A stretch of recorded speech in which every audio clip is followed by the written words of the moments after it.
procedemos a que el compañero diputado Miguel Enrique Charbonnet Martel presente los resultados principales de ese informe de fiscalización y control. El resultado del trabajo que vamos a presentar hoy ha sido después de haber estado trabajando con la participación, la contribución de casi todos los diputados de la comisión, por no ser absoluto, en todas las provincias del país, el municipio especial y la de la Juventud. Y como promedio, en las provincias, no menos de 5 municipios y no menos de 10 instituciones educacionales en cada una de las provincias.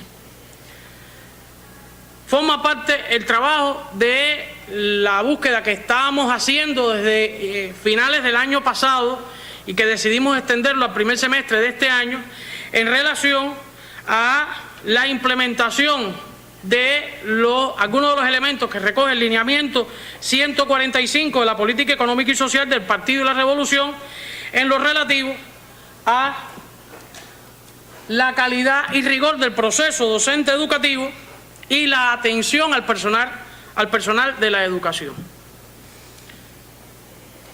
Primeramente, vamos a abordar exigencia y rigor del proceso docente educativo.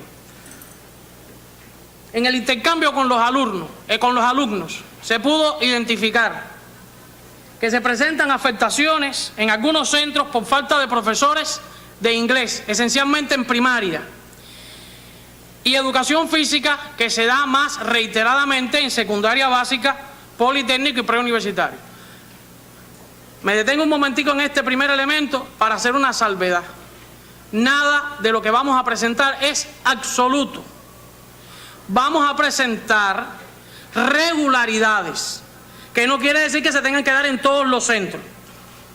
Eso es lo primero que debo destacar. Se señalan las asignaturas de cívica en primaria e historia en secundaria básica como las asignaturas que son asignaturas muy memorísticas y que además son de las que menos gustan a los estudiantes, incluyendo además la de física en el preuniversitario. Llamo la atención porque incluso en preuniversitario la física se puede apoyar en estos momentos con una dotación de laboratorio de las mejores del mundo, que se ha podido ubicar en cada uno de los centros preuniversitarios o se está en proceso en cada uno de los centros preuniversitarios del país. Hay insatisfacciones con la calidad de las clases en geografía e historia, esencialmente porque faltan recursos, medios que son necesarios para lograr la transmisión del conocimiento y la apropiación del mismo por parte de los estudiantes, dado esencialmente, insisten mucho los profesores en los mapas para poder explicar la geografía, en mapas que son necesarios para poder explicar algunos elementos, mapas con las características propias de determinados periodos históricos o para describir determinada contienda, determinado hecho. Y además se plantean maquetas, láminas, etc. También en varios centros se elogia el empleo de actividades experimentales y el uso de los software. Fíjense qué interesante, ¿no? Se te señala en el tema de física, pero también es cierto y se ha reconocido en una gran cantidad de instituciones educacionales cómo se está utilizando hoy las dotaciones de laboratorios que se han instalado en algunos de los centros. Por su parte, en el intercambio con docentes y con directivos, fue muy reiterado la preocupación con relación a la superación profesional. O sea, los profesores insisten en que se jerarquiza, se exacerba la opción de la preparación metodológica y no se les da, casi no tienen, hay docentes que plantean que no tienen acceso a otras formas de superación como puede ser la maestría y los doctorados, y además plantean que es necesario diversificar las temáticas, las opciones. Ellos incluso sugieren que se den cursos de psicología, de pedagogía, de metodología de investigación. Además, plantean los docentes y directivos que ellos aprecian que la calidad de la clase se afecta porque se hace un uso indebido del libro de texto. Nosotros lo hemos puesto de esa manera. En el análisis que se hacía en el intercambio con los docentes, queda revelado tanto el uso indebido del libro de texto, porque el profesor no lo explota suficientemente, pero también queda revelado en algunos lugares que no hay una bibliografía actualizada o hay carencias, aunque no es generalizado, pero existen en determinados lugares carencias de los medios. Predomina el carácter reproductivo del proceso de enseñanza-aprendizaje, con mayor incidencia en la secundaria básica.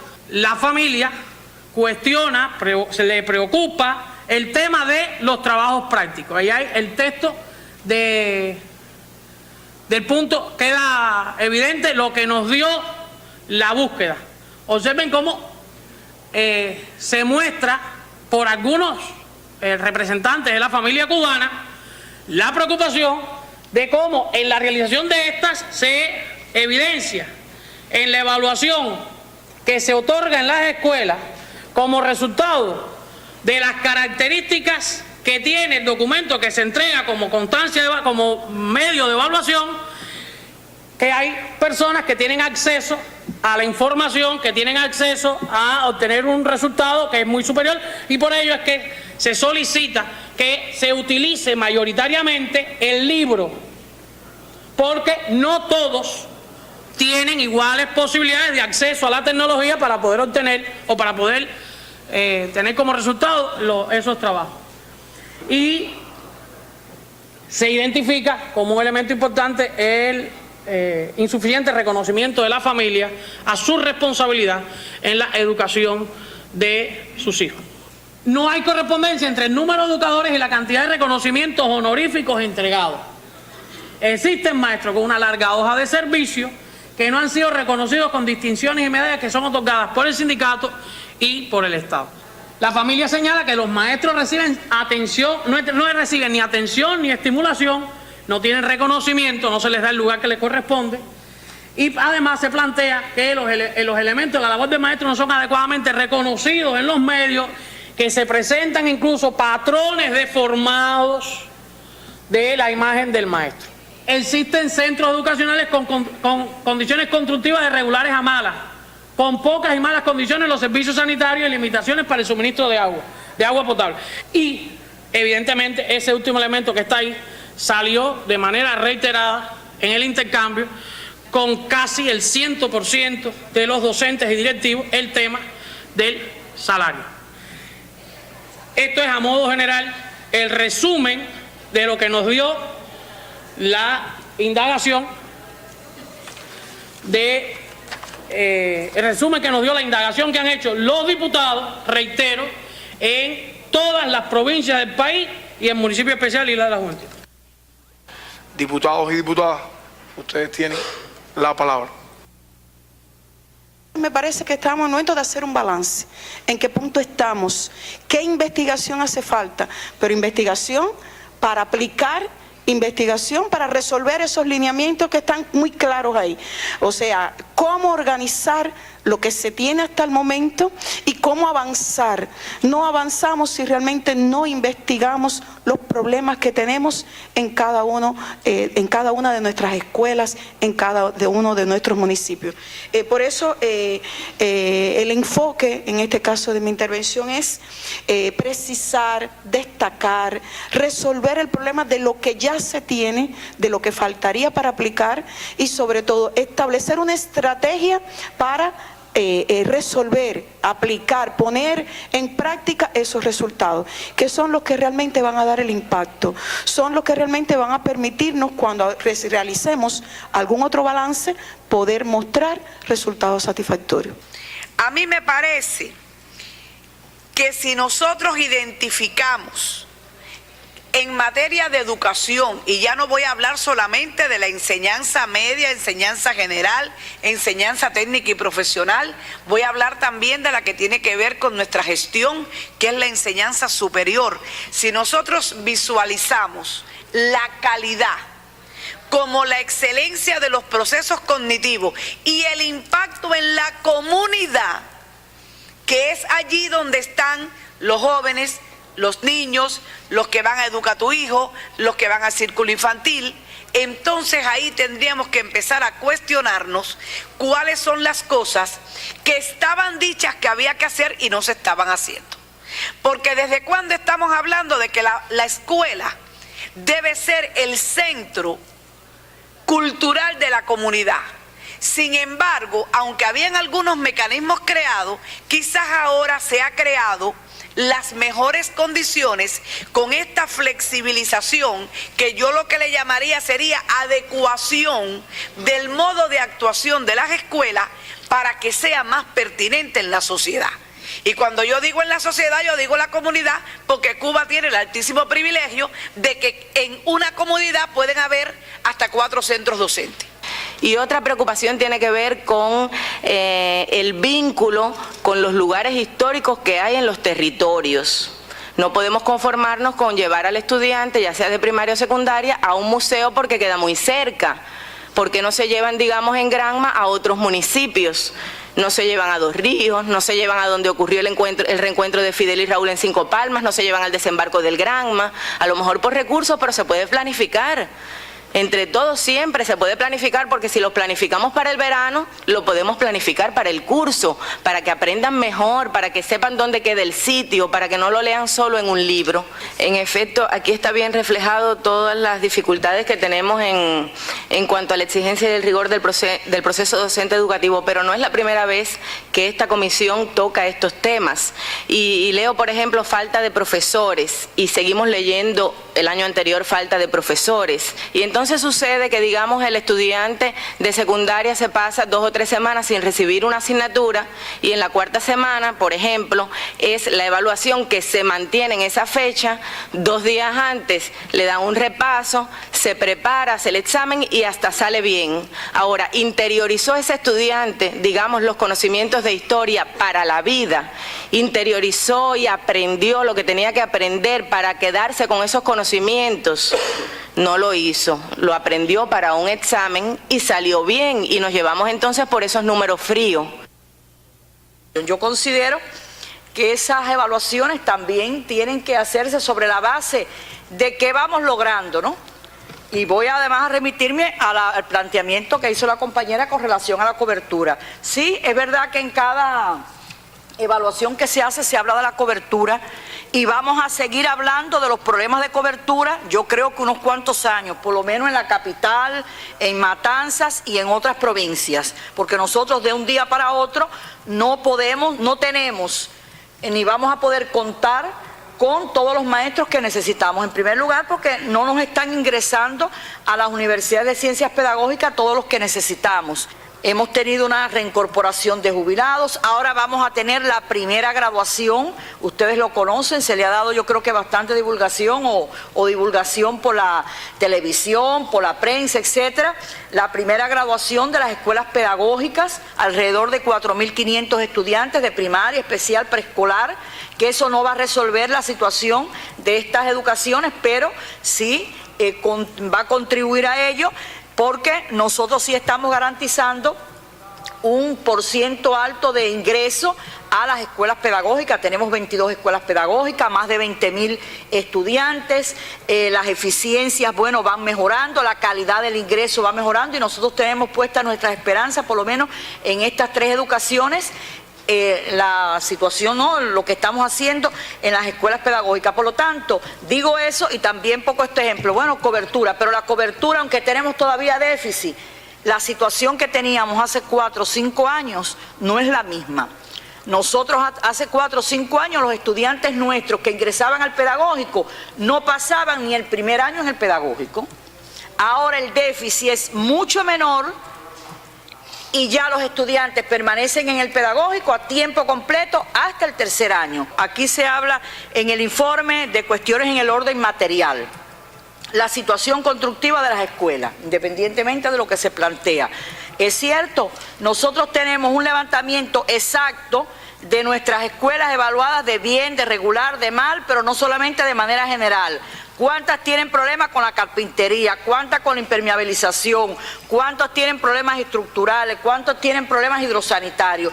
Y en esa misma medida hemos estado realizando las propuestas de inversiones y de mantenimiento. Nosotros, por ejemplo, en el año 2013, nosotros logramos prácticamente con el concurso de los gobiernos, donde todas las provincias, excepto la provincia de Villa Clara, lograron prácticamente sobrecumplir, algunas hasta duplicar lo que se habían propuesto en el mantenimiento de nuestras escuelas. 3.107 escuelas de un plan que teníamos inicial de alrededor de 1.950 escuelas.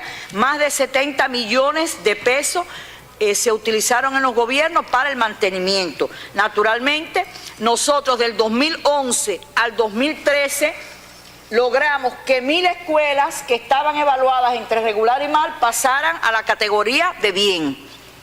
Yo creo que ese es un dato. Lo que pasa es que tenemos todavía muchas escuelas. El 42% de nuestras escuelas en estos momentos están evaluadas entre regular y mal.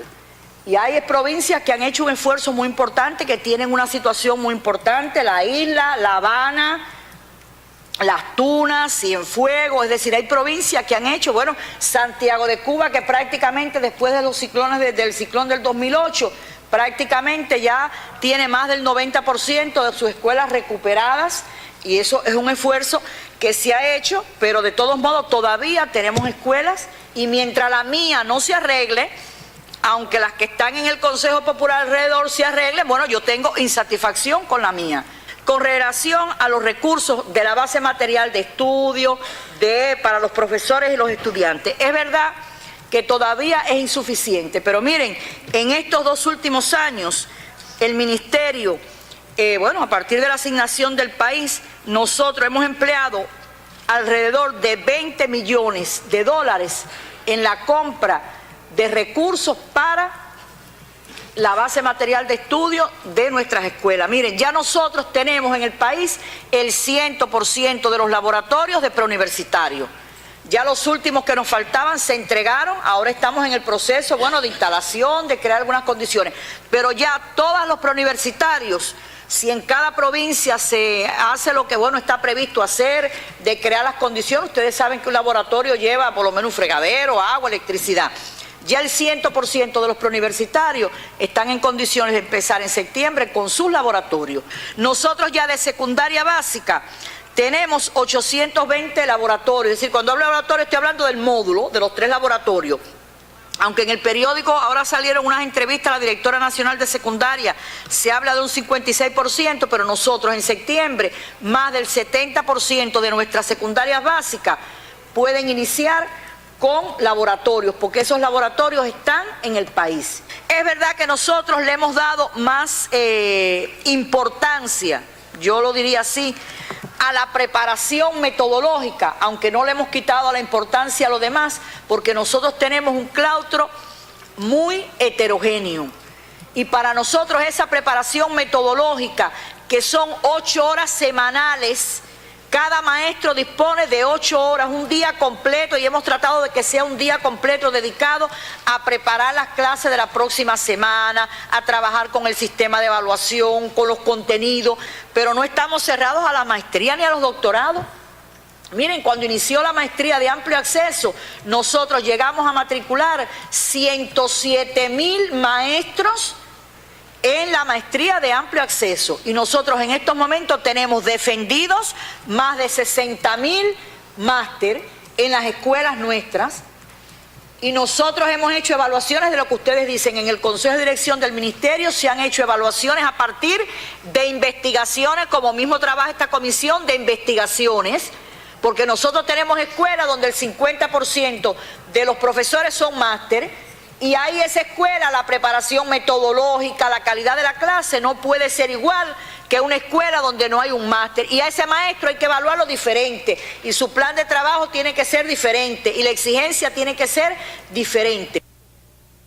Yo creo que todo lo que se plantea en el informe se puede agrupar en 3 escenarios o en 3 ámbitos, que son a los cuales hay que darle la principal prioridad en todo el trabajo de perfeccionamiento de la educación que ha explicado la ministra Nelson.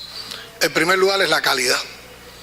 Aquí hay todo un grupo de cosas que se plantean como problemáticas que atentan contra la calidad del proceso docente educativo. Y el principal principio que debe seguir todo el perfeccionamiento, las transformaciones, las adecuaciones que nos estamos proponiendo en educación y educación superior deben responder a la calidad. Y yo siempre digo, la línea de pensamiento, ¿cuál debe ser? Todo lo que hagamos que aporte a la calidad, lo sumamos y lo integramos. Y toda la hojarasca que se aparte a la calidad, hay que separarla y hay que limpiarla. Y tiene que ser una calidad que vaya orientada al otro ámbito, al otro elemento fundamental que también está reflejado en el informe, que es el aprendizaje y la formación integral de nuestros estudiantes. O sea, es una calidad orientada a eso. Y hoy realmente nos hemos dado cuenta por todo un grupo de indicadores que el empeño que se ha tenido en transformar, en adecuar, en flexibilizar y en perfeccionar, todavía no tiene una respuesta coherente en materia de aprendizaje y en materia de formación integral, y por eso todavía seguimos teniendo esa insatisfacción. Y todo esto entonces transita, ¿qué es lo que debe unir la calidad para llegar al aprendizaje y a la formación integral? La formación profesoral, porque nosotros no vamos a tener calidad y esa no se nos va a revertir en un mayor aprendizaje, en una mayor formación integral, si no hay un docente preparado, bien preparado en ese proceso, que pueda influir cada vez de manera más positiva en la formación integral de nuestros estudiantes. El tema no es solo que nos falten profesores de inglés y de educación física. El tema es que damos en todos los grados de la educación general y en una buena parte, por lo menos los 3 primeros años de la educación superior, inglés, y la gente termina en la universidad sin saber expresarse en inglés. Y eso en la vida moderna hace falta. Por lo tanto, tenemos un problema. Ahora hay todo un programa que de conjunto lo han trabajado los dos ministerios de perfeccionamiento de la enseñanza del inglés, porque no vamos a dar inglés por gusto. Y nosotros no podemos tener una experiencia pedagógica, una práctica pedagógica durante tantos años en la enseñanza general y universitaria y que después no nos dé un resultado de aprendizaje y de formación.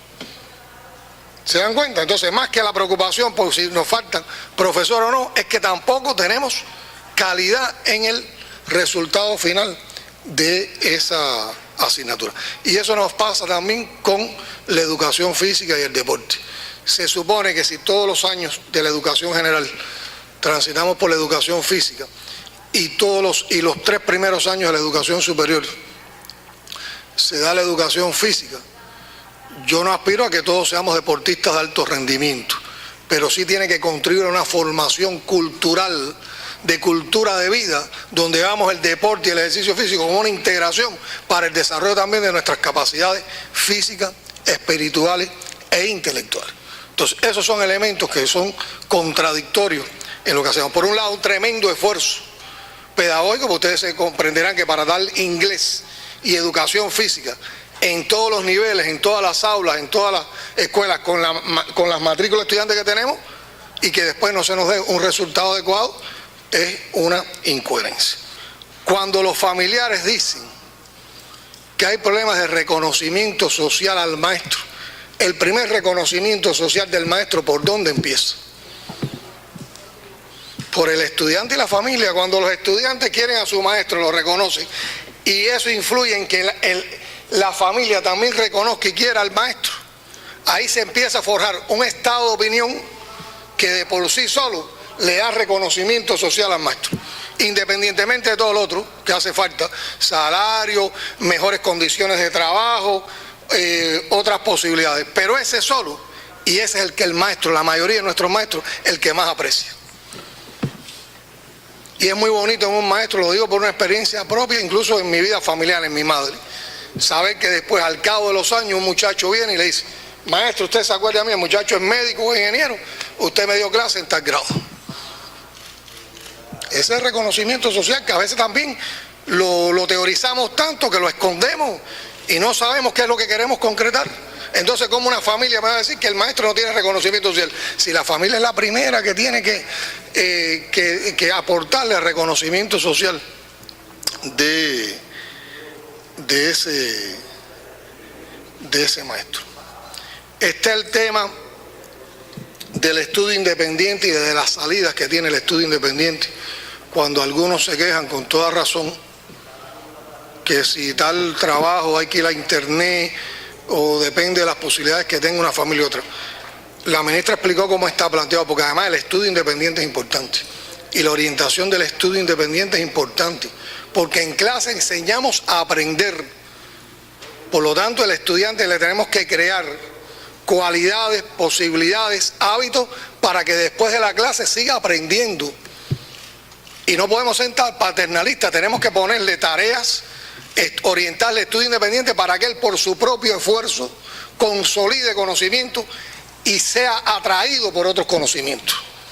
Pero hay que dejar al muchacho hacer eso con determinada ayuda, pero no supliendo al estudiante, que es lo que hacen algunos padres, y después entonces critican la orientación que se les dio en la escuela. Y también tenemos una determinada responsabilidad. Cuando el maestro que evalúa el resultado de ese estudio independiente no lo hace como lo explicó la ministra. Cuando se guía de que este está más bonito porque este salió de internet y de una impresora, y no este que lo trabajó más porque lo trabajó solo, lo escribió con pluma, le trató de hacer algunos dibujitos, pero presentó un trabajo digno que demuestra que fue un trabajo que él hizo por sí mismo porque fue a la biblioteca. También el profesor tiene una responsabilidad. Ahora, compañeros y compañeras, todo esto pasa, entre otras cosas, por lo siguiente. El proceso más masivo que se vive en el país es el proceso de educación. No hay ningún proceso productivo ni de servicios que en nuestra sociedad sea más amplio que el proceso de educación. El proceso de educación abarca más de 1,8 millones de estudiantes en la enseñanza general y más de 200.000 estudiantes en la enseñanza superior. Por lo tanto, estamos hablando de 2 millones de estudiantes. ¿Más cuántos trabajadores tiene todo el Ministerio de Educación? 200.000. Si lo sumamos en toda la educación superior, estamos hablando de más de 250.000 trabajadores. Tu sindicato debe ser el más grande del país, ¿no? Más de medio millón. Y eso lo multiplican por los 3 o 4 de familia en los que impacta directamente. Para no hablar entonces de los tíos y las tías, como decía una diputada, como decía Tai. O sea, se dan cuenta que no hay ningún proceso en nuestro país que sea más masivo que la educación.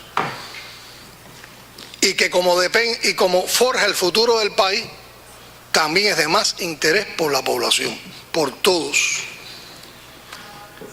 No por gusto, es un proceso que hoy ha tenido un protagonismo en el debate social impactado por varios sucesos. Ha estado impactado por el discurso del general de ejército en julio del pasado año, cuando nos dijo una verdad muy dura, que éramos un pueblo instruido, pero no todavía educado y culto, a pesar de todo el esfuerzo de la obra educacional y cultural de la Revolución Cubana. Cuando nos criticó que había indisciplina social y cuando convocó que para erradicar y enfrentar la indisciplina social, la ilegalidad, la corrupción y el delito, una parte importante le correspondía también a la escuela, además a la interrelación escuela, familia y sociedad, que ha estado aquí también presente en este debate. O sea, yo creo, ya sintetizando, que lo que se trata es de un rescate y de una renovación de la escuela cubana. Rescate porque hay una práctica pedagógica histórica en Cuba que no la podemos obviar, que nos ha dado resultados. Y renovación, pues también tenemos que adaptarnos a nuevas condiciones sociales, nuevas condiciones históricas, nuevas condiciones económicas, que lleva una revolución en los contenidos y en la relación de la comunidad, la familia y la escuela. Un perfeccionamiento educacional que se distinga por la formación profesoral, por la motivación, por la preparación y por la participación de los profesores en la toma de las decisiones. Esto es muy inteligente. A estas ideas de adecuaciones hemos llegado por el debate con los profesores. Por eso los profesores, como muchos de ustedes habían dicho, están identificados, están hablando, porque se está haciendo o se está llevando a la dirección del proceso y a la organización del proceso las cosas con las que ellos tenían insatisfacción y las cosas que ellos han sugerido. Una organización escolar que se base en estos principios que les expliqué y que dé flexibilidad. Donde hay introducción de los resultados investigativos. Yo creo que aquí en justa medida se abordó ese problema. Tiene que haber innovación, porque hay investigación pedagógica suficiente para innovar en función de los resultados, de las problemáticas de cada lugar. Y en un proceso donde también hay que jugar un rol más agresivo, más integral, más combativo por parte de todos los cuadros que forman parte del sistema. Y yo creo que transitando por ese camino nosotros podremos ir dándole respuesta a las preocupaciones que hay en la sociedad, a las aspiraciones que tiene la familia cubana y también a las aspiraciones que tiene el Estado cubano. Y desde la educación, entonces seguir construyendo el cubano que queremos, que es el cubano revolucionario, patriota, humano, disciplinado, decente, trabajador, activo, solidario y pensador.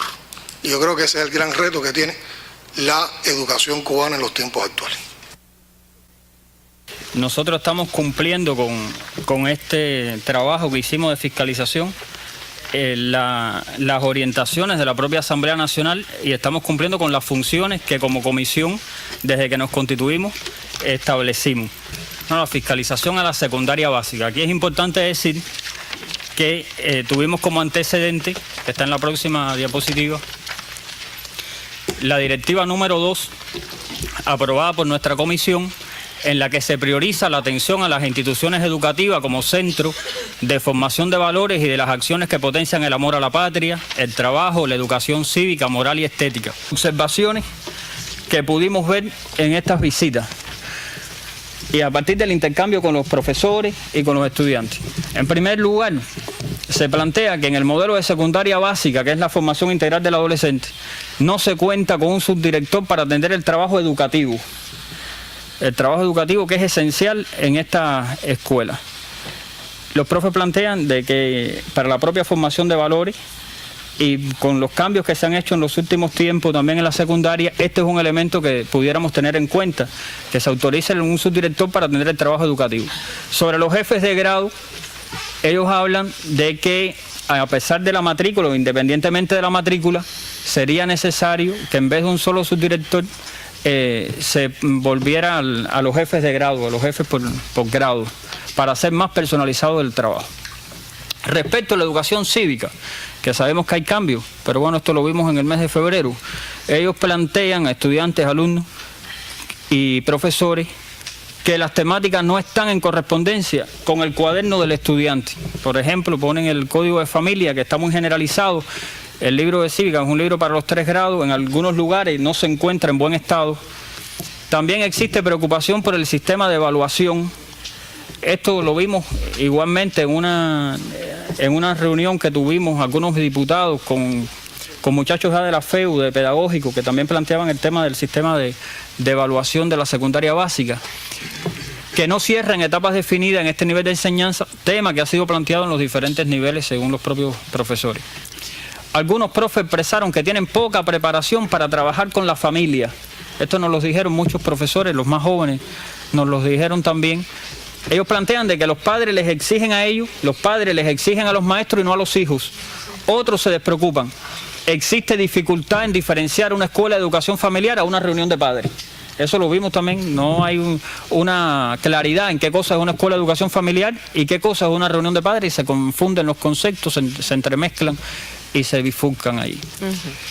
Los profes están preocupados porque ellos no tienen todos los conocimientos para explicar a los alumnos las características de las profesiones. Y hoy, cuando se está hablando de la enseñanza técnico-profesional, de la importancia de motivar a los muchachos, ellos dicen que no cuentan con todas las herramientas para explicar a los muchachos este tema. Se insistió en la necesidad de que los medios divulguen más estos asuntos y que se realicen proyectos comunitarios en los barrios donde la escuela pueda estar presente. Nosotros creemos que es necesario cambiar la manera en que se hace hoy la formación vocacional en la secundaria básica. sobre todo cuando estamos hablando de que las ofertas que tenemos de empleo, de trabajo, de continuar estudio para estos estudiantes no son las más atractivas o las que aspiran. Desgraciadamente, como se dice en la información, las aspiraciones están muy separadas de la realidad del territorio donde viven y de las necesidades económicas y las ofertas de empleo reales del territorio. ¿Cómo aterrizar eso? ¿Cómo cambiar ese paradigma de ese adolescente y de su familia? No puede ser de la forma que lo estamos haciendo ahora, con las mismas charlas de siempre, con la misma información fría de siempre. Nosotros nos hace falta cambiar esos métodos y buscar la forma de ver que se vea más atractiva esa opción que es la única que tenemos en el territorio, y que se vea como la posibilidad real, objetiva, de su propia realización personal, porque después tenemos a ese adolescente en el Politécnico, en una profesión frustrado, sin ningún tipo de sentido de pertenencia por ella, y que finalmente es un desvinculado porque no termina de trabajar, porque realmente no es su interés, no es su motivación, o aquel que va al preuniversitario pero tampoco va consciente de que tiene que ir a una prueba de ingreso entonces para la universidad. Yo creo, al menos mi criterio, de que todavía el análisis del tema del funcionamiento de la Escuela de Educación Familiar es muy noble. Y aunque puedan haber experiencias positivas, yo creo que nosotros todavía no lo podemos categorizar como que hay un buen funcionamiento de la Escuela de Educación Familiar, porque todavía hay muchas lagunas, sobre todo en ese maestro que tiene que ejercer la labor.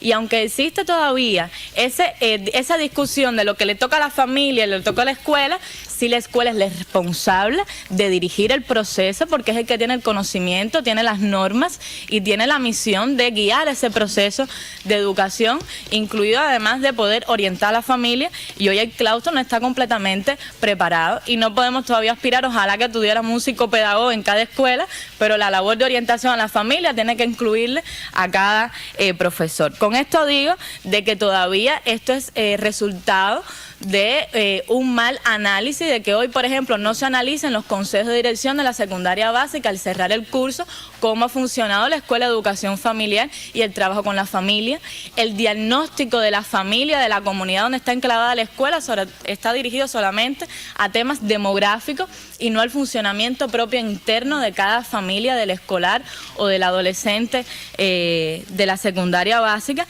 Y a veces decimos, la escuela le echa la culpa a la comunidad, a la familia, y la familia le echa la culpa a la escuela.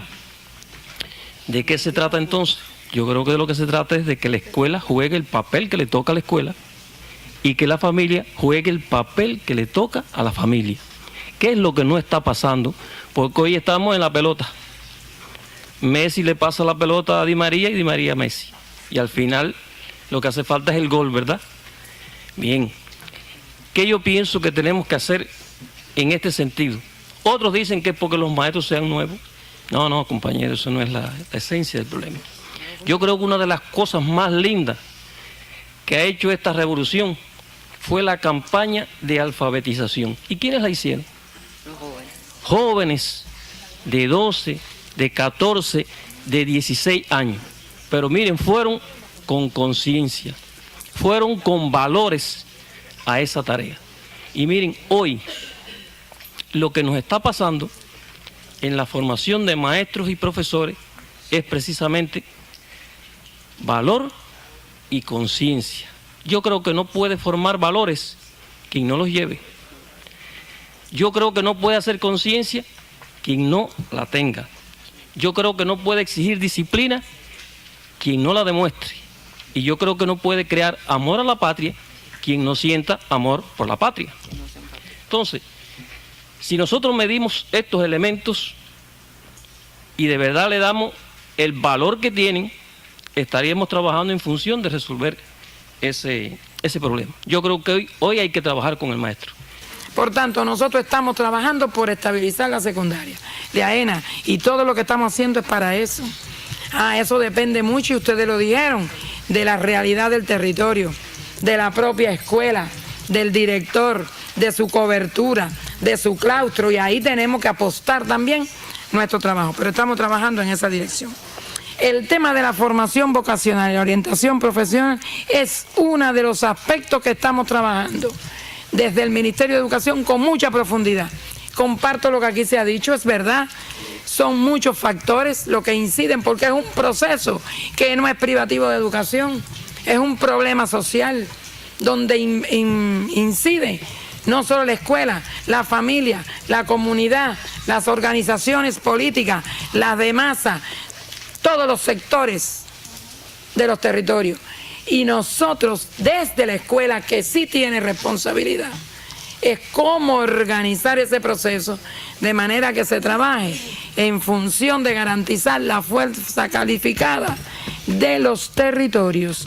Y por eso estamos incluso en un subgrupo que dirige la ministra en función de la implementación de los lineamientos, porque ustedes saben que el lineamiento 150 tiene que ver con esto y nosotros tenemos la responsabilidad de escribir las políticas que tenemos que se aprueben en función de cómo mejorar el problema de la formación vocacional y la orientación profesional. Y yo comparto con ustedes la responsabilidad a nivel local. Y en nuestras secundarias básicas hoy el principal problema está en el completamiento y la preparación de la fuerza docente.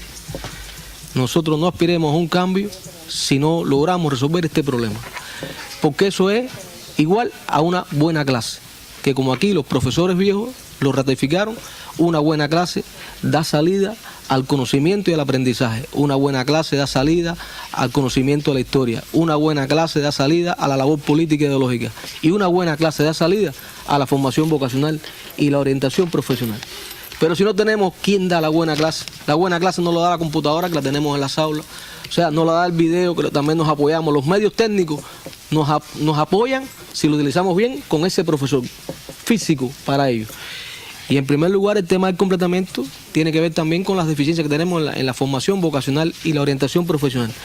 Educación en este año, en este curso, ha evaluado este objetivo de trabajo como regular, partiendo en primer lugar de su responsabilidad como ministerio en la formación vocacional y también con la responsabilidad de muchos organismos que participan en las comisiones de formación desde los niveles del municipio hasta el nivel nacional.